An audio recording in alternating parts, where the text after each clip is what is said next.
저희 그래도 기도하고 시작하겠습니다. 함께 기도하겠습니다.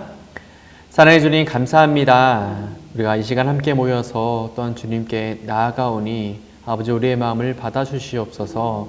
우리가 주님의 말씀을 함께 공부하고 묵상하고 주의 뜻을 깨닫기를 원합니다. 이 시간 함께 나누는 모든 말씀이 서로를 향한 따뜻한 위로의 말 되게 하시고 정말 우리의 삶에 길이 되는 참된 지혜가 되게 하여 주시옵소서. 주님께서 이 시간에 있을 모든 것들을 함께 하시고 주관하실 것을 믿고 감사드리며 사랑이 많으신 예수님의 이름으로 간절히 기도드립니다. 아멘. 자, 우리가 벌써 8번째 시간입니다. 이제 3분의 1을 넘었어요. 정말 오늘도 함께 하면서 또 즐겁게 또 뜨겁게 치열하게 소통하고 행복한 귀한 시간 되기를 원합니다.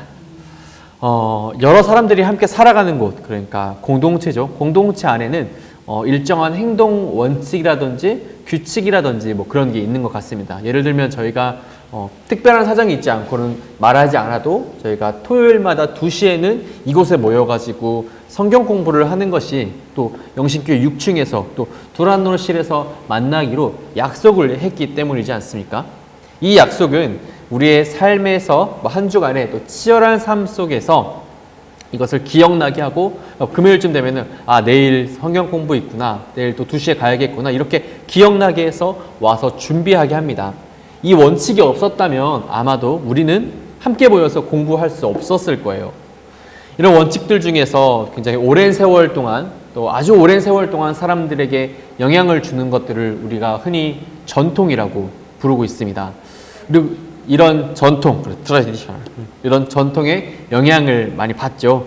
가볍게 예를 들어보면은 우리가 또 누군가 또 자녀로서 또 부모에게 또 예를 다하고 공경을 다하는 것, 이런 것이 우리 삶에 아주 오래된 전통으로서 오래전부터 내려오지, 예절로서 내려오지 않습니까? 이런 것을 별로 존중하지 않는 현대인들도 이것을 내가 알게 모르게 수많은 전통들을 따라하고 또 따라가고 있는 것 같습니다. 그런데 때때로 이런 전통이 그 가치를 잃어버리거나 또 심지어 역효과를 가져오는 경우가 있기도 합니다. 교회 안에서 하나 예를 짧게 들어보자면 종교적 관행이 하나님에 대한 그 참된 섬김을 대신하는 경우가 있더라는 것입니다.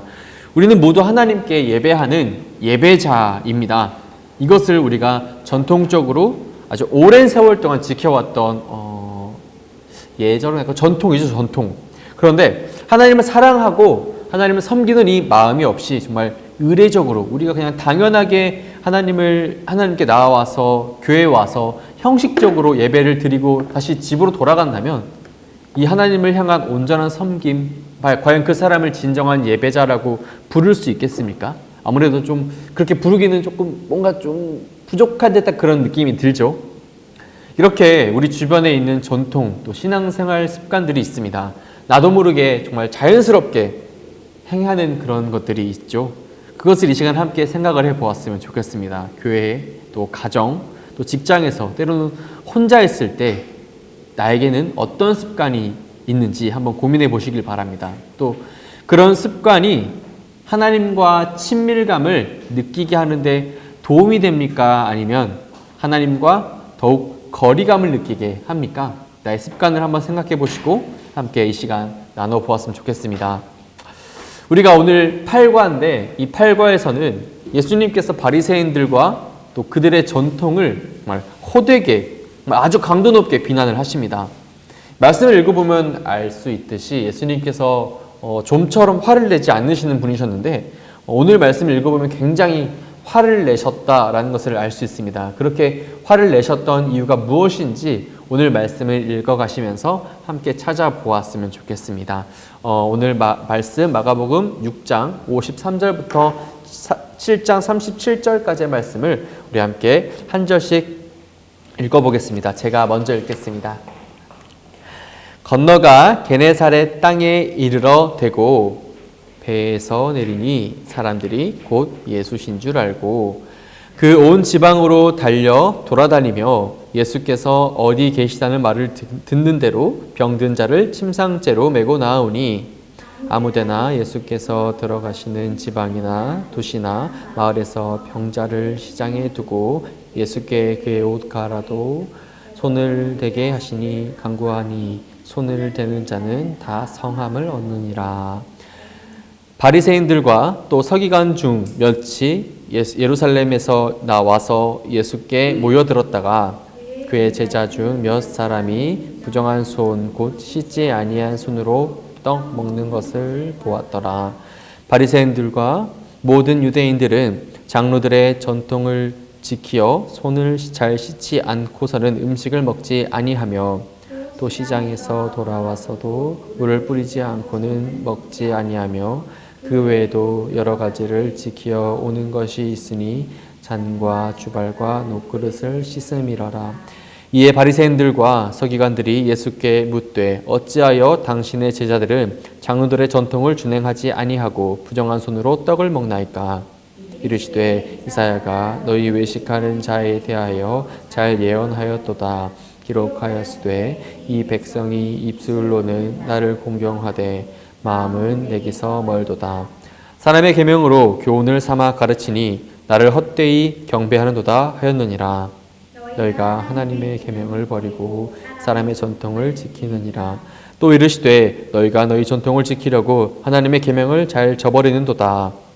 모세는 내 부모를 공경하라 하고 또 아버지나 어머니를 모욕하는 자는 죽임을 당하리라 하였거늘 너희는 이르되 사람이 아버지에게나 어머니에게나 말하기를 내가 드려 유익하게 할 것이 고르반 곧 하나님께 드림이 되었다 하기만 하면 그만이라 하고 자기 아버지나 어머니에게 다시 아무것도 드리기를 허락하지 아니하여 너희가 전한 전통으로 하나님의 말씀을 폐하며 또 이 같은 일을 많이 행하느니라 하시고 우리를 다시 불러 이르시되 너희는 다 내 말을 듣고 깨달으라.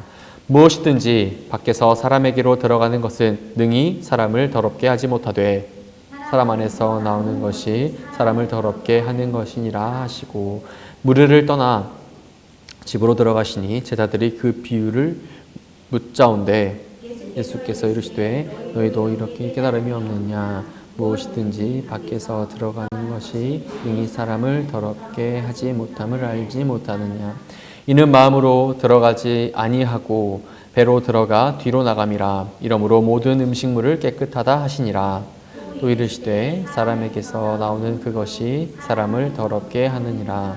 속에서 곧 사람의 마음에서 나오는 것은 악한 생각 곧 음란과 도둑질과 살인과 간음과 탐욕과 악독과 속임과 음탕과 질투와 비방과 교만과 우매함이니 이 모든 악한 것이 다 속에서 나와서 사람을 더럽게 하느니라.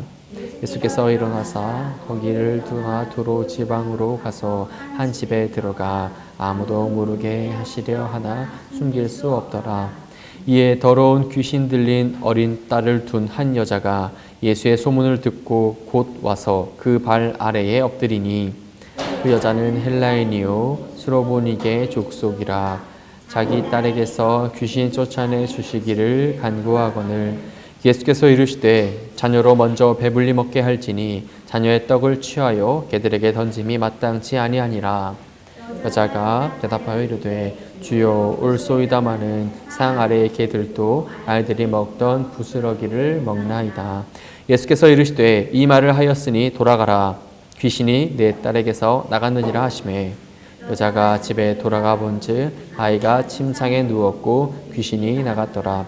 예수께서 다시 두로 지방에서 나와 시돈을 지나고 데가볼리 지방을 통과하여 갈릴리 호수에 이르시매 사람들이 귀 먹고 말 더듬는 자를 데리고 예수께 나와 안수하여 주시기를 간구하거늘 예수께서 그 사람을 따로 데리고 무리를 떠나사 손가락을 그의 양귀에 놓고 침을 뱉어 그의 혀에 손을 대시며 하늘을 우러러 탄식하시며 그에게 이르시되 에바다 하시니 이는 열리라는 뜻이라.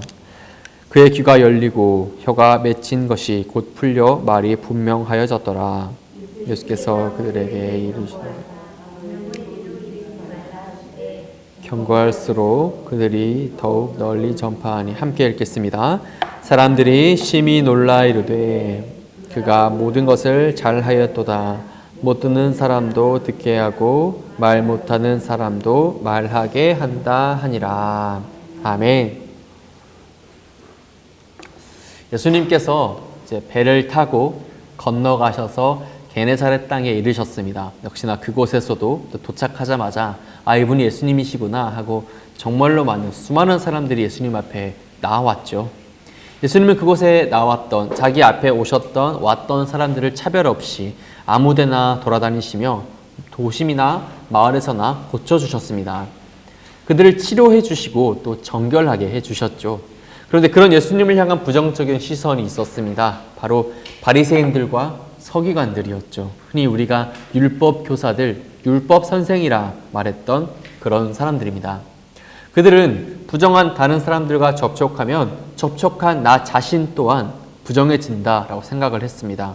그래서 부정한 것을 만지면 반드시 손을 씻어야 했죠. 그들이 전통을 지키는데 얼마나 열심을 다한지 아십니까? 부정한 손, 씻지 않는 손으로는 음식도 집어먹지 않았습니다. 또 시장, 사람 많은 곳에 갔다가 돌아와서도 자기 몸에 물을 뿌리지 않고는 먹지도, 그리고 자리에 앉지도, 눕지도 않았습니다. 종들을 시켜서 항상 하는 것이 있었는데요. 그것이 무엇이었냐면 바로 잔과 또 주발과 놋그릇, 즉 식기들을 항상 깨끗하게 하는 그런 일들이었습니다. 이것은 우리가 듣기에 아무런 문제가 없는 것처럼 여겨지지 않습니까? 깨끗한 손으로 음식 먹는 것이 당연하지 않나요? 라고 물어보실 수 있습니다. 하지만 그 당시 이 상황을 생각을 해보면 손을 씻는 것, 그것은 곧 일정 수준 이상의 재력이 되어야만 허락되는 것이었구나 하는 것을 곧 깨달으시게 될 것입니다. 많은 사람들은 손을 제대로 씻을 수조차 없었을 것입니다. 마실 물을 뜨기 위해서 마을 어귀에 있는 우물까지 겨우 가서 마실 물만 가져오지 않았겠습니까? 그들에게 손을 씻을 물까지 허락되지 않았던 것이죠. 예수님의 제자들이 손을 씻지 않고 떡을 먹는 그 모습에서 그 당시 많은 사람들의 삶의 모습을 우리가 엿볼 수 있을 것입니다. 자기 자신들을 이제 고대 전통의 수호자로 간주했던 이 성난 바리새인들과 서기관들은 이제 예수님의 제자들이 손을 씻는 규례를 노골적으로 지키지 않은 것에 대하여서 드디어 예수님 앞에 이제 공개적으로 나와서 예수님을 대적하고 공격합니다. 예수님의 제자들이 음식을 먹을 때 손을 씻지 않으니까 그들의 선생이었던 예수님께 나와서 왜 제자들 교육을 시키지 않았습니까? 왜 장로들의 전통을 지키지 않고 잘못 행동합니까? 라고 예수님께 나와서 따지기 시작한 거죠. 그런데 우리가 잘 생각을 해보면 예수님께서 부정한 것으로 치자면 그 누구보다도 셀 수 없이 많은 것을 만지셨지 않습니까? 그러나 정결을 유지하는 것이 율법 교사들이 실천해야 할 의무 가운데 가장 중요한 것 중 하나였습니다. 손을 씻는 이 일에 대한 논쟁은 사실 이제 위생 상태와는 관계가 없었고 정결하냐 그렇지 않느냐 이것으로 따졌던 것입니다. 바리새인들은 이제 분명히 예수님과 제자들이 자기들이 정해놨던 이 표준, 경건의 표준, 자기들이 말하는 그 장로들의 전통을 따르기를 바랐습니다. 그들은 통상적으로 백성들이 자기들의 말에 순종하기를 원했으며 그랬기에 예수님과 같이 이런 인기 있는 예언자적 인물이 그것을 부수기 위해서, 그것을 부정하기 위해서 나타나셨을 때 분명히 초조했던 마음이 생겼겠죠. 그들에게 예수님은 종교적으로 옳지 않았고 예수님께서 그들의 이제 전승, 장로들의 전통의 권위와 타당성에 문제를 제기하셨기 때문에 예수님의 인기와 예수님을 따르던 인파들이 율법 교사들에게는 영향력을 그리고 영역을 위축시키도록 위협받았다라고 느꼈던 것입니다. 사실 5절에 나와 있는 이 장로들의 전통은 성경에는 없습니다. 손을 찢는 것이 성경에 명시되어 있지 않았기 때문에 그들은 장로들의 전통, 전통입니다 하면서 이것을 변호해 왔던 것입니다. 그래서 6절부터 8절에서 이제 예수님께서 이 전통을 비난하십니다. 우리 함께 오늘 본문 말씀 6절에서 8절 말씀을 함께 읽겠습니다. 시작. 이르시되 이사야가 너희 외식하는 자에 대하여 잘 예언하였도다. 이 백성이 입술로는 나를 공경하되 마음은 내게서 멀도다. 사람의 계명으로 교훈을 삼아 가르치니 나를 헛되이 경배하는도다 하였느니라. 너희가 하나님의 계명은 버리고 사람의 전통은 지키느니라. 아멘. 예수님의 이 말씀이 여기 써 있냐면 이사야 29장 13절의 말씀인데 이것을 인용하십니다. 이사야는 그 당시에 종교 지도자라고 불렸던 거짓 선지자들을 향해서 정말 가차없이 정말 신랄하게 너희들은 거짓말쟁이다. 너희들은 거짓 선지자다. 하나님과 아무 관계가 없는 사람들이다. 라고 굉장히 강하게 비난을 했습니다. 그리고 예수님께서는 이 말씀을 그대로 인용하심으로써 장로들의 전통을 사람의 계명이다. 라고 그것을 교훈 삼아서 오히려 나를 가르친다. 라고 설명하십니다. 장로들이 그토록, 그러니까 바리새인들이 그렇게 지키도록 애쓰고 노력해 왔던 것이 하나님과 아무 관계가 없는 사람의 계명이 되어버렸던 것입니다. 예수님은 밥을 먹기 전에, 식사를 하기 전에 손을 씻지 않았던 제자들의 행실을 정당화하거나 또 왜 이렇게 했는지 설명을 하지 않으셨습니다. 오히려 도전하는 사람들을 비판하십니다. 바리새인들의 관점에서 손을 씻음, 정결하게 하는 것이나 이것은 하나님에게로 가까이 가게 만드는 경건의 표시였습니다. 하지만 예수님은 그들이 손을 씻거나 입술로 하는 섬김을 사실 하나님께서 전혀 관심 갖지 않으신다라고 말씀하셨던 것입니다. 즉 바리새인들과 서기관들을 향하여서, 율법 교사들을 향하여서 위선자, 거짓으로 선을 행하는 사람들이라고 말씀하신 것이었습니다. 자기가 정결하게 행함으로써 하나님과 가장 가까운 사람임을 나타내고자 했었던 바리새인들과 서기관이 자기들이 내세울 만한 이 자랑, 자기는 정결합니다라는 이 자랑을 가지고 제자들을 공격했지만 오히려 예수님께 너희들이 지키는 이 계명은 하나님의 계명이 아니라 사람의 계명을 열심히 하면서 정결하다 하는구나 라는 말을 들어버리게 되는 것이죠. 즉 바리새인들은 애초에 하나님께서 나를 어떻게 생각하시는가는 생각하지 않았습니다. 많은 사람들이 나를 어떻게 생각할까? 나를 어떻게 더 정결하고 위대한 사람으로 바라볼까? 더 중요한 사람들, 즉 외적인 것에 집착하는 사람들이었습니다. 그들의 행동이 어땠습니까? 일부러 사람들이 많은 곳에서 기도하고 큰 소리로 기도하고 금식을 하면 쫄쫄 굶어서 정말 빈티가 나 금식한 티를 내고 말씀을 길게 외움으로써 사람들의 선망이 되고자 하였죠. 하지만 그들의 이러한 행위는 예수님께 그대로 지적을 받습니다. 그리고 많은 사람들에게 오히려 위선자임을 드러나게 되어지는 사건이 되었습니다. 여기서 제가 3번 질문을 한번 넘어가 보겠습니다. 하나님을 바르게 섬기기 위해서 만들어진 여러 가지 전통들이 있는데 이것들이 오히려 하나님을 섬기는데 방해가 되는 것이 있었습니다. 오늘날 이것을 지켜가는 전통 중에서 하나님을 진심으로 섬기는데 방해가 되는 것은 무엇이 있었을까요? 이것은 저도 예전에 어떻게 들었는지 모르겠는데 듣게 된 이야기였는데 예전에 예배 가운데 예배를 드리다가 그 가운데 드럼을 치지 못하게 했었던 그런 때가 있었다고 합니다. 뭐 들리는 말로 뭐 불길한 악기다, 뭐 그 신성한 경건한 예배 시간에 어떻게 뚱땅뚱땅 어떻게 저러냐 이러면서 뭐 이렇게 이야기를 했었던 적이 있었다고 합니다. 그렇게 말씀하시는 분들이 고집하는 이 전통 예배는 오르간 반주가 울리고 성가대가 늘 함께하는 예배를 머릿속으로 떠올리셨을 것입니다. 여전히 오늘날의 예배에 저희 영신교회 3부 예배처럼 마치 가수나 뭐 밴드처럼 노래를 부른다 싫어하시는 분들이 여전히 계실 수 있습니다. 하지만 시편에서 우리가 찬양시로 불리는 그 시편을 찾아보면 수금과 비파와 소고로 하나님을 찬양하죠. 어떤 예배나 뭐 특정 악기, 특정 물건을 통해서만 하나님을 찬양하고 영광 돌리는 것이 아니었습니다. 예배를 어떻게 드리느냐 하는 이 형식보다 중요한 것은 하나님을 진정으로 예배하는 마음을 가졌느냐 그렇지 않느냐, 하나님을 예배하는 마음임을 우리는 꼭 기억해야 하겠죠.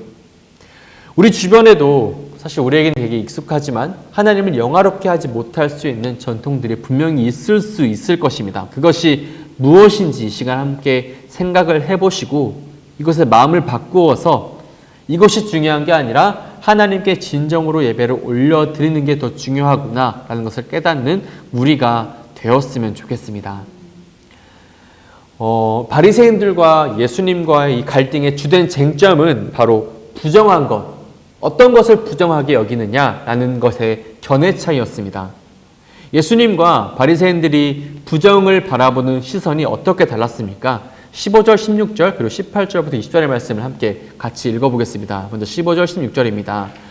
무엇이든지 밖에서 사람에게로 들어가는 것은 능히 사람을 더럽게 하지 못하되 사람 안에서 나오는 것이 사람을 더럽게 하는 것이니라 하시고. 아멘. 18절부터 20절 말씀 함께 읽겠습니다. 예수께서 이르시되 너희도 이렇게 깨달음이 없느냐? 무엇이든지 밖에서 들어가는 것이 능히 사람을 더럽게 하지 못함을 알지 못하느냐? 이는 마음으로 들어가지 아니하고 배로 들어가 뒤로 나감이라. 이러므로 모든 음식물을 깨끗하다 하시니라. 또 이르시되 사람에게서 나오는 그것이 사람을 더럽게 하느니라. 아멘. 예수님은 밖에서 사람에게로 들어가는 것은 사람을 더럽게 하지 못한다라고 말씀하십니다. 즉 사람 안에서 나오는 것이 사람을 더럽게 한다라고 말씀하셨죠. 즉 바리새인들이 주장하고 있는 외적인 부정에 대해서 정면으로 받아치시면서 지금 그게 중요한 게 아니다라고 말씀하신 것입니다. 예수님께서 더욱 부정하게 여긴, 바리새인들이 주장했던 외적인 것보다 더 부정하게 여기신 것은 사람 안에서 나오는 것, 그것은 곧 시기와 질투와 욕심, 그것이 더 부정하다라고 말씀하십니다. 우리 읽었던 이 말씀 11절 말씀 가운데 고르반이라는 것이 나옵니다. 이게 무엇이냐면 하나님께 드린 선물이라는 뜻이었습니다. 바리새인들이 주장하는 장로들의 전통 가운데 상당수는 구약의 예식법의 확장이었기 때문에 율법과 전통의 준수는 이제 유대인들과 이방인들을 구분해주는 역할을 했다고 합니다. 여기서 바리새인들의 두 가지 문제점을 확인할 수 있는데요. 먼저 바리새인들은 내적인 본질, 그러니까 하나님을 참되게 예배하는 것보다 겉모양을 더 중시했음을 우리가 확인할 수 있습니다. 예수님은 장로들의 전통이 어떻게 하나님의 뜻을 파괴하는지 보여주는 굉장히 극단적인 사례를 인용하셨습니다. 아까 말했던 고르반이 이것인데요. 하나님은 이제 자녀들로 하여금 부모를 공경하라 명령하셨습니다. 이건 십계명, 모세의 계명에도 있지 않습니까? 유대의 전승에는 부모를 공경하라 요구를 합니다. 그런데 바리새인들은 이제 부모들이 자녀들에게 기대할 이 생활비가 고르반, 즉 하나님께 바쳐진 것이라는 사실을 부모에게 알림으로써 억지로 이 전통을 따라서 부모를 섬길 책임을 회피하게, 그러니까 쉽게 말해서 자녀들에게 좀 부담을 주지 않는 방법을, 우리말로 꼼수죠, 꼼수. 이렇게 꼼수를 알려준 거예요. 더 이상 이렇게 하는 것은 자녀들은 부모를 도울 수 있는 것을 모두 다 하나님께 드렸기 때문에 더 이상 어떤 도움도 줄 수 없다라고 말하기만 하라라고 한 것을 보면 예수님께서 그렇게 하는 것이 하나님께 죄를 짓는 것이다 라고 바리새인들을 질책하셨습니다. 십계명에도 내 부모를 공경하라 되어 있지 않습니까? 부모를 공경하라는 하나님의 명령을 거역하는 것이다 라고 그들을 비난한 것입니다. 이렇게 예수님께서 바리새인들이 말하는 유대인의 전통, 장로들의 전통을 폐지시켜 버리셨습니다. 기록된 율법보다 기록되지 않고 자기들끼리 내려왔던 전승에 더 매여 있고 또 부모를 돌보기보다 재산에 더 관심을 두는 사람들이라고 많은 사람들 앞에서 바리새인들을 폭로해 버리신 것입니다. 자기들의 전승을 가지고 하나님의 말씀을 제쳐주었던 거죠. 우리 13절 말씀을 함께 같이 읽겠습니다. 13절입니다. 너희가 전한 전통으로 하나님의 말씀을 폐하며 또 이 같은 일을 많이 행하느니라 하시고. 즉 장로들의 전통은 하나님의 말씀을 폐했습니다. 그러니까 예수님께서는 이거 참지 않으셨죠. 장로들의 전통을 깨부셔버리셨습니다. 그래서 바리새인들의 두 번째 문제는 율법의 근본 정신이었던 사랑을 잃어버렸다는 것입니다. 전통에 집중하여서 정작 중요한 하나님을 참되게 예배하는 것도 잊어버리고 참 은혜이신 하나님의 사랑도 잃어버린 바리새인들이었던 것이지요. 바리새인들의 전통을 허무신 다음에 이제 예수님은 사회적인 전통을 허물어 주셨습니다. 예수님께서 두로 지방에서 옮기시고 이제 잠시 쉬시고자 하셨는데 물론 그곳에서도 온전히 쉬지는 못하셨을 것입니다. 유대 지방이어서 이제 이방 지역까지 예수님의 명성이 퍼졌기 때문이에요. 그곳에서 예수님께서 누구를 만나십니까? 어린 딸을 가진 이방 여인을 만나게 됩니다. 정확하게 말하면 이 여인이 예수님을 급히 찾아온 거죠. 도움을 구하고자 달려왔습니다.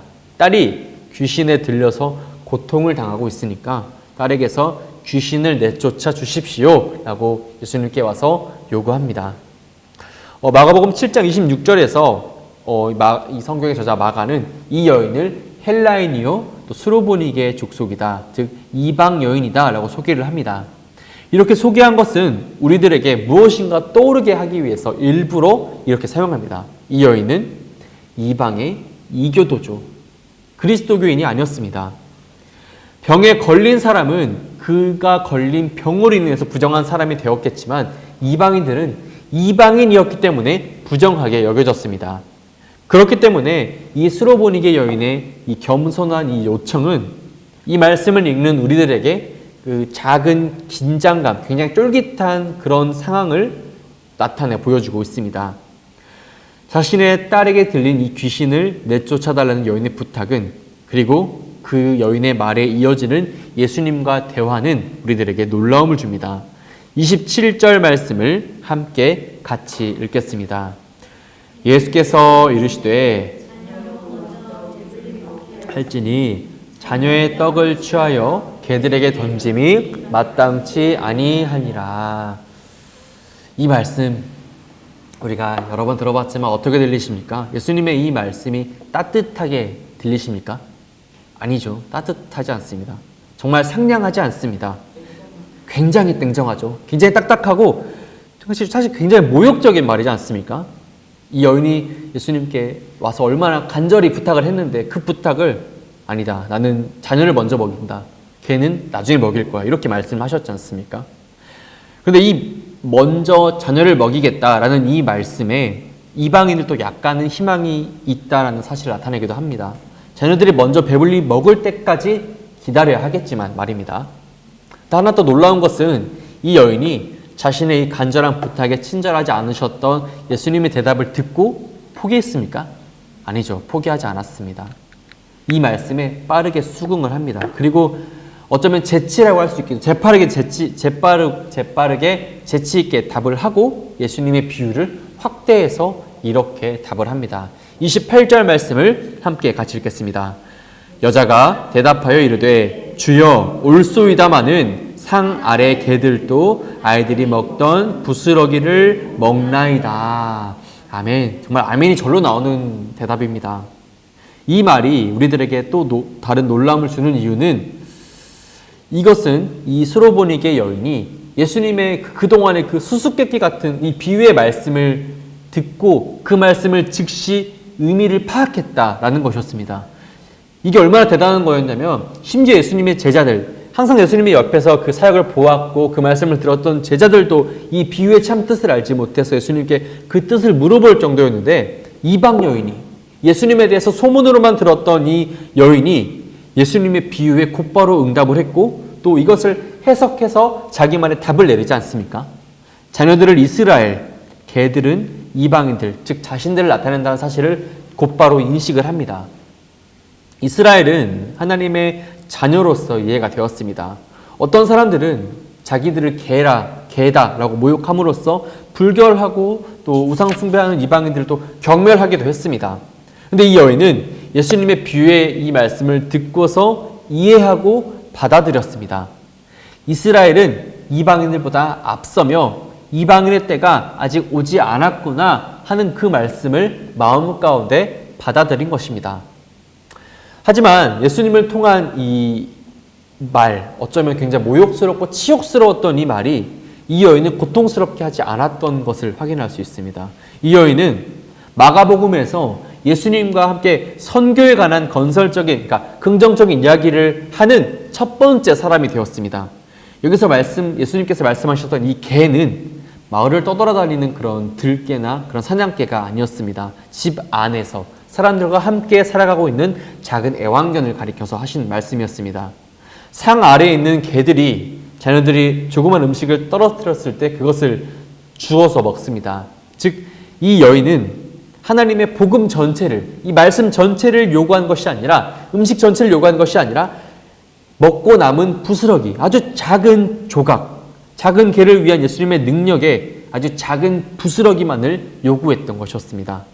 즉, 이 이방 여인의 이 반응이 제자들이 이해한 것보다 예수님께서 제공하시는 이 떡에 관한 것을 더 많이 이해하고 더 많이 알고 있구나라는 것을 우리는 말씀을 통해서 나타날 수 있습니다. 제자들은 이 바로 전에 예수님께서 이 보리떡 5개와 물고기 2마리로 수많은 사람들을 먹이신 것을 보았지 않습니까? 그러나 여전히 예수님께서 제공하시는 이 떡을 깨닫지 못했습니다. 하지만 그 양식을 보지도 못하고 먹지도 못했던 이 여인이 축제의 식사 자리에서, 은총의 식사 자리에서 떨어진 그 떡 부스러기만이라도 내가 얻었으면 좋겠습니다 라고 예수님께 간절히 요구했죠. 그랬더니 예수님은 이 여인의 요구를 허락해 주셨습니다. 29절 말씀을 보시면 돌아가라, 귀신이 내 딸에게서 나갔다 라고 말씀을 하십니다. 이 여인은 복음이 유대인에게 우선되고 있음을 인정을 합니다. 이렇게 자신을 낮추는 이 겸손함은 예수님의 제자도에 있어서 핵심적인 요건이 되고 예수님의 제자들, 함께 있었던 12제자들이 배우기 어려웠던 문제였습니다. 마가복음 7장은 씻지 않는 손으로 식사를 하는 제자들에 대한 바리새인들의 질책으로 시작을 합니다. 이것은 표면적으로 경건하지 못했던 제자들이 너무나 불결하기에 바리새인들의 식탁에서 함께 식사를 할 수 없다는 것을 말해 주었습니다. 하지만 그것은 이제 정함과 부정함에 이를 때 가장 낮은 단계에 있는 개들에게 제공되는 그 떡 부스러기로 이 말씀이 맞춰지고 있는 것입니다. 마가복음 7장에서 이제 예수님은 많은 사역을 마치시고 그 마지막 일정이 데가볼리를 통해서 갈릴리 바다로 다시 돌아오는 것이었습니다. 그곳에서 누구를 만나십니까? 귀가 들리지 않고 말을 더듬는 한 사람을 데리고 사람들이 예수님 앞에 나옵니다. 그리고 예수님께 안수해 주시기를 원하죠. 근데 예수님께서 이 사람 어떻게 고치십니까? 33절 말씀을 같이 읽겠습니다. 예수께서 그 사람을 따로 데리고 무리를 떠나사 손가락을 그의 양 귀에 놓고 침을 뱉어 그의 혀에 손을 대시며 아멘. 이 병자를 고치심에 있어서 단순하게 그냥 그래 나아라 아니면 이렇게 해라 라고 말씀하시는 것이 아니라 행동으로 보여주셨죠. 직접 행함으로 보여주셨습니다. 아까 말씀드린 것처럼 몸에 결함이 있는 사람들을 굉장히 부정적이게 바라보았던 그때 예수님께서는 귀에 손을 넣으시고 또 혀에 손을 대시면서 그 사람을 치유하십니다. 귀를 여는 것을 상징하는 행동으로서 이 사람의 양 귀에 손가락을 넣어주셨습니다. 또 침을 뱉어 그의 혀에 손을 대셨죠. 이것은 혀의 풀림을 의미하는 것이었습니다. 그리고 하늘을 우러러 기도하셨죠. 이러한 행위는 부정과 정결의 한계를 넘으신 예수님의 참 사랑의 모습을 보여줍니다. 바리새인들은 이 사람이 부정합니다. 그러니까 멀리 하십시오 라고 하였으나 예수님은 이 사람이 부정한가 그렇지 않은가를 떠나 이 한 사람, 그 한 사람을 사랑하십니다. 그리고 그를 사랑으로 어루만져 주셨죠. 성경에 나오는 이 영적 청각장애가 하나님의 백성들에게도 적용되고 있습니다. 오늘날 우리들도 귀가 하나님께 항상 열려있는 것은 아닙니다. 다칠 때도 있고 또 들리지 않을 때도 있습니다. 보다 분명히 들을 필요가 있는데 그렇지 못하고 있는 상태가 있는 것이죠. 예수님은 듣지 못하고 말하지 못하는 자를 먼저 귀를 여시고 그 다음에 혀를 고치심으로써 치유하십니다. 이제 예수님은 나아가셔서 제자들에게도 똑같이 하실 것입니다. 먼저 제자들이 하나님께서 말씀하시는 것을 들을 수 있게 하기 위해서 그들의 귀를 열어주실 것입니다. 예수님께서 귀머거리를 만지심으로 치유하시는 이적을 오늘날 많은 그리스도인들의 영적인 상황에서 즉 영적 귀머거리가 되어버린 우리들의 여러 이 어려움 가운데에도 적용할 수 있어야 할 것입니다. 영적인 귀머거리, 벙어리가 되어버린 사람들에게 하나님의 음성이 들리게 하고 또 하나님의 말씀을 다른 사람에게 전하는 사람으로 바뀌게 된다는 것은 사실 굉장히 어려운 일입니다. 굉장히 오랜 시간이 걸릴 수도 있고 때로는 실패할 수도 있겠죠. 하지만 예수님은 우리가 그동안 듣지 못했던 것, 보지 못했던 것을 듣고 볼 수 있도록 새로운 능력을 더해 주시는 분이십니다. 마가복음 6장부터 7장에는 이제 예수님의 고향 사람들과 그리고 예수님의 제자들 바리새인들이 등장을 합니다. 이들은 하나같이 하나님의 말씀을 들었음에도 그 말씀이 그들의 마음 깊숙이 닿지 않습니다. 심지어 이 말씀을 들었으나 듣지 않은 자와 같이 마치 귀머거리처럼 행동을 해버리고 말았습니다.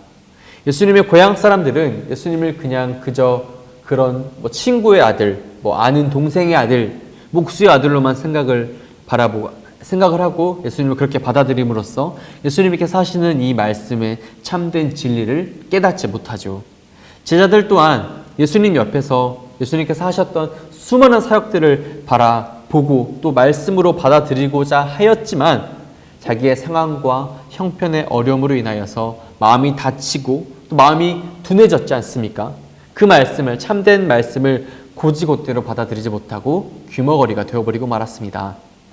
바리새인들은 자기들의 전통, 장로들의 전통을 지킨답시고 정작 중요한 하나님의 진리와 오히려 멀어져 버리는 그런 어리석음 가운데, 죄악 가운데 빠져버리고 말았습니다. 그렇다면 우리는 어떻습니까? 오늘 말씀에 나왔던 이들의 모습들, 우리가 살아왔던, 말씀 가운데 살아왔던 영적 귀머거리의 모습들을 한번 잘 생각해 보시길 바랍니다. 주님의 말씀이 우리의 귀에 들렸을 때 온전히 들려야 하죠. 그 말씀을 듣고 우리가 올바르게 주님의 길을 걸어가야 할 것입니다. 함께 우리가 걸어가는 이 길 가운데에서 주님께서 주시는 은혜를 가지고 소망을 가지고 우리가 함께 걸어갔으면 좋겠습니다.